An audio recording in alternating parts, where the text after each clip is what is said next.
Assalamualaikum warahmatullahi wabarakatuh. Bagaimana kabarnya hari ini? Sehat semua? Apa ada yang sakit? Alhamdulillah tidak ada.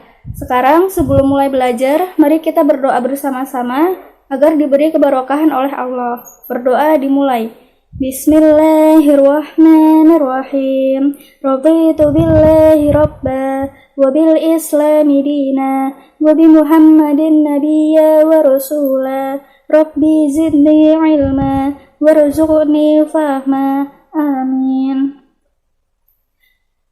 Sebelum belajar, Ibu absen ya. Lihat temannya kanan kiri depan belakang. Apa ada yang tidak masuk? Alhamdulillah masuk semua. Tepuk tangan untuk kita. Nah, sekarang Ibu mau tanya, kita ada di mana? Apa yang sedang kita lakukan?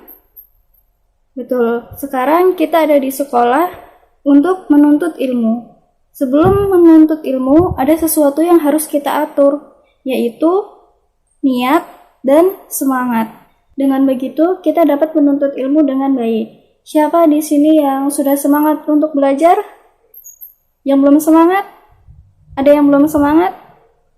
Kenapa ini yang belum semangat? Belum makan? Kurang tidur?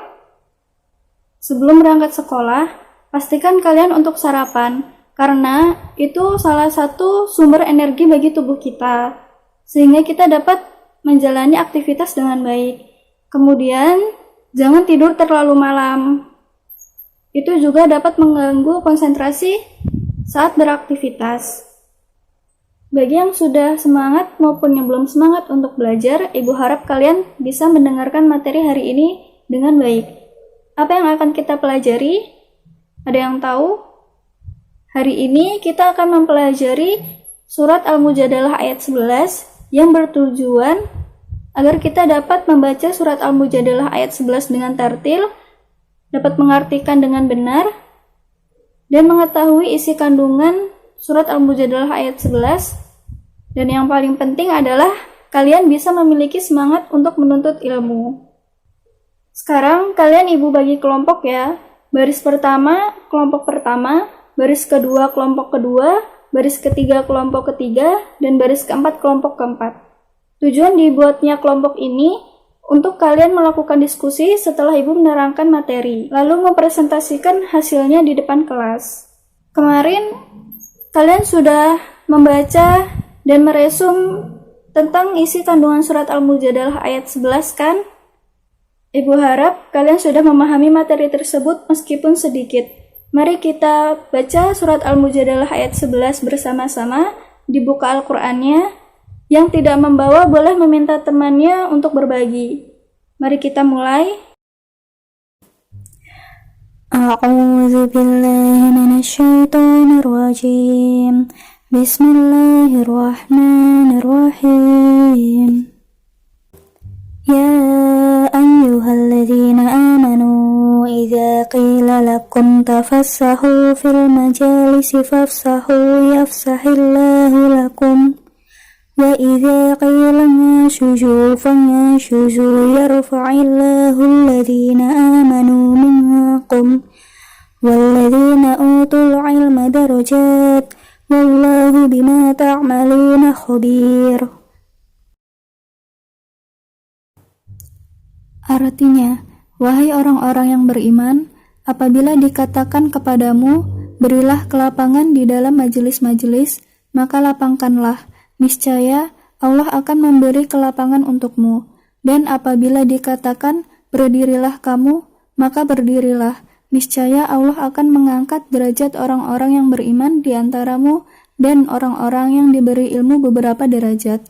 Dan Allah Maha teliti apa yang kamu kerjakan. Mufradat yang terdapat dalam surat Al-Mujadalah ayat 11 yaitu tafassahu, artinya berilah kelapangan. Kemudian yafsahillahu, artinya Allah akan melapangkan. Yang ketiga, wa idza qila suju, artinya jika dikatakan berdirilah kamu, fangshuzu, maka berdirilah kamu. Lalu yarfa'illahu, Niscaya Allah akan meninggikan utul ilma, orang yang berilmu, darajat, dengan beberapa derajat, ta'maluna khabir, maha teliti apa yang kamu kerjakan. Setelah membaca surat Al-Mujadalah ayat 11 beserta artinya, apakah sudah ada yang tahu apa isi kandungan ayat yang kita baca tadi? Jadi, isi kandungan surat Al-Mujadalah ayat 11 dapat kita simpulkan menjadi dua.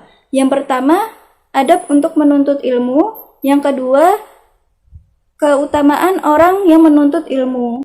Apa saja adab untuk menuntut ilmu? Para ulama berpendapat bahwa seseorang yang datang ke majelis ilmu, hendaknya ia menaati peraturan yang ada, seperti datang tepat waktu, saling menghormati jika datang, bersalaman dengan orang yang di sekitarnya, yang di dekatnya, kemudian menjaga suasana tempat dengan baik, tidak berisik, tidak mengganggu orang lain. Bagi yang datang awal, hendaknya ia memenuhi tempat duduk yang di depan. Dan seseorang hendaknya mengalah dengan orang yang lebih tua atau yang lemah. Pemimpin majelis juga boleh meminta seseorang untuk berpindah tempat duduk guna memberikan tempat duduk kepada orang yang dimuliakan atau orang yang lemah. Dan orang yang diminta hendaknya menaati perintah pemimpin tersebut. Selanjutnya, isi kandungan surat Al-Mujadalah ayat 11 yang kedua, keutamaan orang yang menuntut ilmu. Apa saja keutamaan orang yang menuntut ilmu? Yaitu ketika seseorang memberikan kelapangan kepada saudaranya, seperti mengalah tempat duduk, memberikan tempat duduk kepada orang yang dimuliakan atau orang yang lemah, atau contoh lain seperti kalian yang membantu temannya, yang meminjamkan Al-Quran seperti yang kalian lakukan tadi, maka Allah akan memberikan kelapangan kepadanya. Allah akan memberikan kemudahan kepada kalian juga. Dan Allah akan memberikan derajat yang tinggi kepada orang yang beriman dan berilmu yang mengamalkannya sesuai dengan ajaran Rasul dan perintah Allah. Dalam hadis juga diterangkan, ketika kita berangkat untuk menuntut ilmu, maka kita akan dinaungi oleh malaikat. Kemudian ikan-ikan yang kita lewati, ikan-ikan yang di sungai yang kita lewati akan memberikan doa ampunan untuk kita. Hadisnya yaitu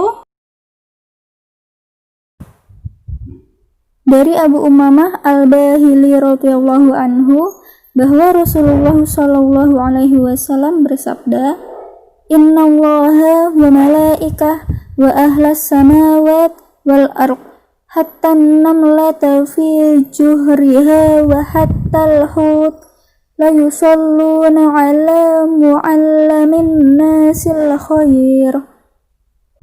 Artinya, sesungguhnya Allah dan para malaikat serta semua makhluk di langit dan di bumi, sampai semut dalam lubangnya dan ikan di lautan, benar-benar bersolawat atau mendoakan kebaikan bagi orang yang mengajarkan kebaikan, maksudnya ilmu agama kepada manusia.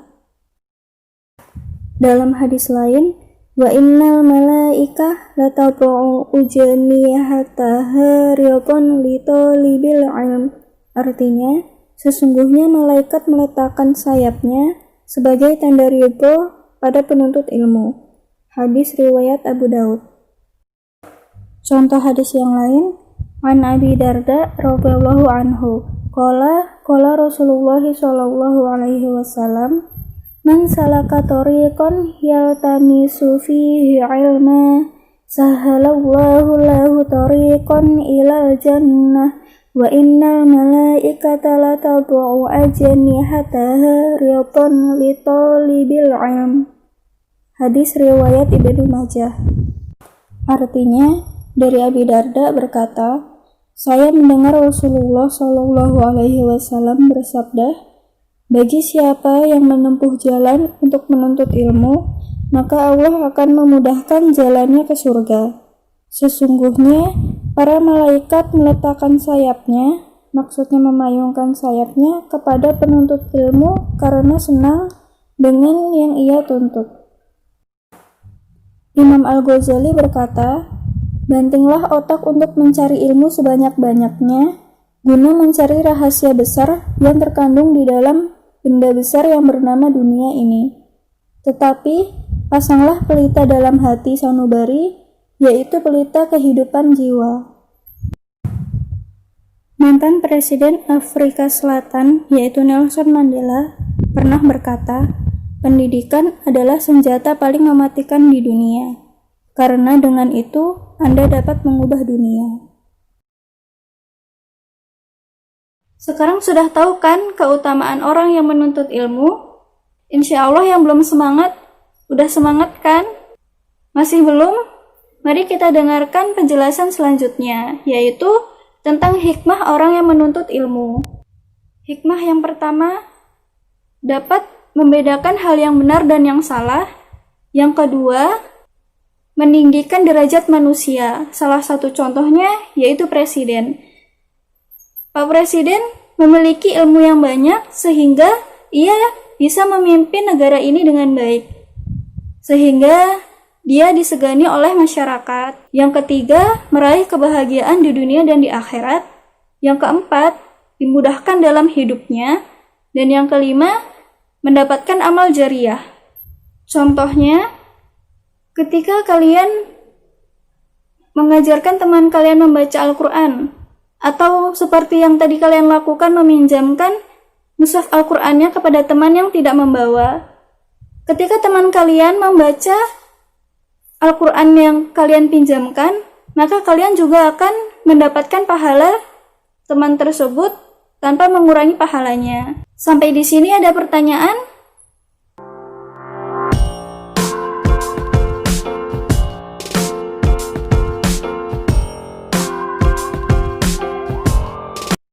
Baik, sekarang sesuai dengan kelompok yang sudah Ibu bagi di awal, melakukan diskusi tentang mencari informasi yang lebih mengenai isi kandungan surat Al-Mujadalah ayat 11 dan mempresentasikan hasilnya di depan kelas.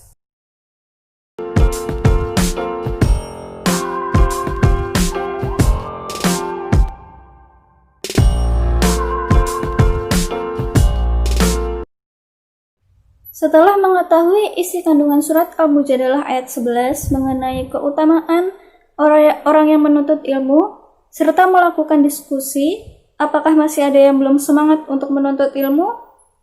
Alhamdulillah sudah semangat semua. Sekarang, siapa yang dapat menyimpulkan tentang materi hari ini? Yang dapat menyimpulkan akan Ibu beri tambahan nilai. Ya baik, Mas Yuta silahkan. Terima kasih. Jadi hari ini kita belajar tentang adab dan keutamaan orang yang menuntut ilmu. Apa saja adabnya tadi? Yaitu saling menghormati, menaati peraturan yang ada, tidak datang terlambat, menjaga suasana dengan baik, kemudian memberikan kelapangan bagi orang yang dimuliakan atau orang yang lemah. Kemudian apa saja keutamaan orang yang menuntut ilmu? Yang pertama, diberikan kelapangan oleh Allah. Yang kedua, ditinggikan derajatnya. Selanjutnya, hikmah orang yang menuntut ilmu apa saja? Yang pertama, dapat membedakan hal yang benar dan yang salah. Yang kedua, dapat meninggikan derajat manusia. Yang ketiga, meraih kebahagiaan di dunia dan di akhirat. Yang keempat, diberikan kemudahan dalam hidupnya. Yang kelima, mendapatkan amal jariah. Baik, sepertinya semuanya sudah memahami materi hari ini dengan baik ya. Tepuk tangan untuk kita semua. Nah, sampai di sini pembelajaran hari ini. Oh ya, untuk tugas minggu depan silahkan kerjakan LKS. Jangan lupa dikerjakan ya. Sekian materi dari Ibu. Apabila banyak kurangnya, Ibu mohon maaf. Wassalamualaikum warahmatullahi wabarakatuh.